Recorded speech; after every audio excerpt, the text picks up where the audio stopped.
त्रिभाषा सूत्राचा सरकारी GR रद्द केल्यानंतर आता राज ठाकरे आणि उद्धव ठाकरे हे दोन्ही ठाकरे बंधू 5 जूनला एकत्रितपणे विजयी जल्लोष करणार आहेत। त्यामुळे राजकारणामुळे दुरावलेलं ठाकरे कुटुंब आता मराठीच्या मुद्द्यावरनं एकत्र येण्याची शक्यता आहे। पण हे दोन भाऊ एकत्र येण्याआधीच भाजपचे खासदार नारायण राणेंनी दोनही भावांमधल्या जुन्या मतभेदांची नव्यानं उजळणी केली आहे। राज यांचा उद्धव ठाकरेंनी छळ केला, नारायण राणेंचा उद्धव ठाकरेंवर हल्ला, ठाकरेंच्या जुन्या मतभेदांवरून प्रहार, ठाकरेंची सेना मनसेचा राणेंवर पलटवार।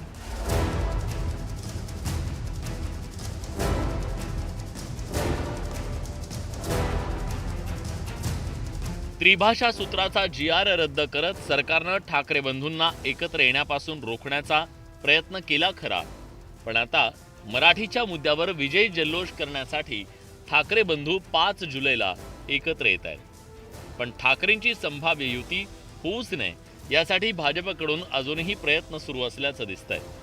कारण भाजपचे खासदार नारायण राणेंनी राज ठाकरेंचा उद्धव ठाकरेंनी छळ केल्याची आठवण करून देत राज ठाकरेंना रोखण्याचा प्रयत्न केलाय।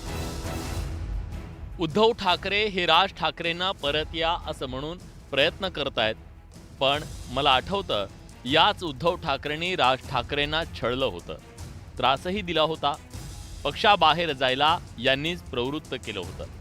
त्याची त्यांना जाणीव नाही वाटतं आणि आता का म्हणून लाळ ओकतायत। गेलेले परत मिळवण्याची धमक आणि क्षमता उद्धव ठाकरेंमध्ये नाही। जो बूंद से गई वो हौस से नहीं आती। भाजपचे खासदार नारायण राणे यांची ही प्रतिक्रिया। मान्य राणे साहेबांचं म्हणणं अत्यंत योग्य आहे, कारण मान्य राणे साहेब शिवसेनेचे ज्येष्ठ नेते होते। माननीय बाळासाहेब ठाकरे साहेबांनी नारायण राणे साहेबांना 1 वर्ष राज्याचं मुख्यमंत्रीपद दिलं होतं। अशा वरिष्ठ नेत्यांना सुद्धा वंदनीय बाळासाहेब ठाकरे साहेबांच्या निधनानंतर कशा पद्धतीच्या वस्तुस्थितीला सामोरं जावं लागलं या सगळ्याचे ते स्वतः साक्षीदार आहेत। त्यामुळे मान्य राणे साहेब जे बोललेत त्या बाबतीत तथ्य आहे। एका मोर्चाकरता एकत्र येणं तो पण पक्षविरहित हा मोर्चा आहे। माझं तरी स्पष्ट वैयक्तिक मत आहे, माननीय राजसाहेब ठाकरे उद्धवजींसोबत जायचा निर्णय घेणार नाहीत। उद्धवजींसोबत जाणं म्हणजे स्वतःचं अस्तित्व संपवणं, उद्धवजींसोबत जाणं म्हणजे ती व्यक्ती सर्वात जास्त त्या व्यक्तीला जवळनं कोणी ओळखत असेल तर माननीय राजसाहेब ठाकरे ओळखतात आणि म्हणून मला वाटतं त्यांच्यासोबत जाणार नाही। नारायण राणेंनी नेहमीप्रमाणे उद्धव ठाकरेंना लक्ष केलं, पण यावेळी त्यांनी राज ठाकरेंचं नाव घेतलं। त्यामुळे उद्धव ठाकरे आणि राज ठाकरेंच्या एकत्र येण्यावर त्यांचा आक्षेप आहे हे स्पष्ट आहे। पण ठाकरेंची शिवसेना आणि मनसे मात्र नारायण राणेंच्या या आक्षेपाला गांभीर्यानं घेताना दिसत नाहीये। नारायण राणेंनी इतरांची काळजी करण्यापेक्षा तुम्ही तुमचा पक्ष का सोडलात?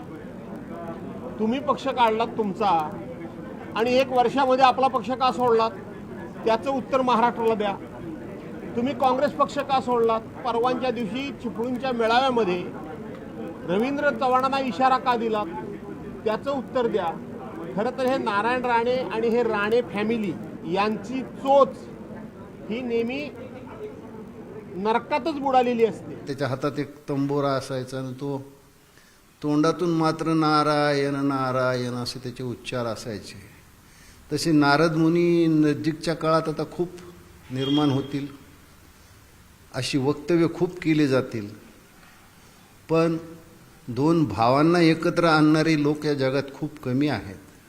पण या मराठीनं 2 भावाला एकत्र आणले, विसरू नका, ये फेविकॉल का जोड है, हा कधी तुटणार नाही। नारायण राणेंनी दोन्ही भावांमधल्या जुन्या कटू आठवणींना उजाळा देत राज ठाकरेंनी उद्धव ठाकरेंसोबत जाऊ नये असं सांगण्याचा प्रयत्न करतायत। पण राज आणि उद्धव ठाकरे या दोघांनी महाराष्ट्र हितासाठी किरकोळ मतभेद विसरण्याची तयारी दाखवली। त्यामुळे नारायण राणे ठाकरे बंधूंमध्ये कटुता निर्माण करण्याचे प्रयत्न किती यशस्वी होतात, जल्लोषात एकत्र येणारे ठाकरे बंधू निवडणुकीत एकत्र येतात की नाही या प्रश्नाची उत्तरं येत्या काळात मिळू शकणार आहेत। शरद जाधव, न्यूज 18 लोकमत, मुंबई। तर सध्या राज्यात जोरात चर्चा आहे ती ठाकरे बंधूंच्या एकत्र येण्याची किंवा त्यांच्या युतीबद्दलची। राज्याचे उपमुख्यमंत्री आणि अर्थमंत्री अजित पवारांनी सुद्धा ठाकरे बंधूंच्या युतीबद्दल प्रतिक्रिया दिली. आपण पाहूया. कुणाच्या बरोबर जावं हा ज्याचा त्याचा वैयक्तिक प्रश्न आहे, त्या पक्षाच्या प्रमुखांचा प्रश्न. उगीच काहीतरी ब्रेकिंग न्यूज लावायला अजित पवार असं म्हणले, अरे काही अजित पवार म्हणलाच नाही ना. ते दोघं बंधू ठरवतील त्यांनी काय करावं आणि काय नाही. त्याच्यात आम्ही लोकांनी नाक खुपसायचं काय कारण आहे.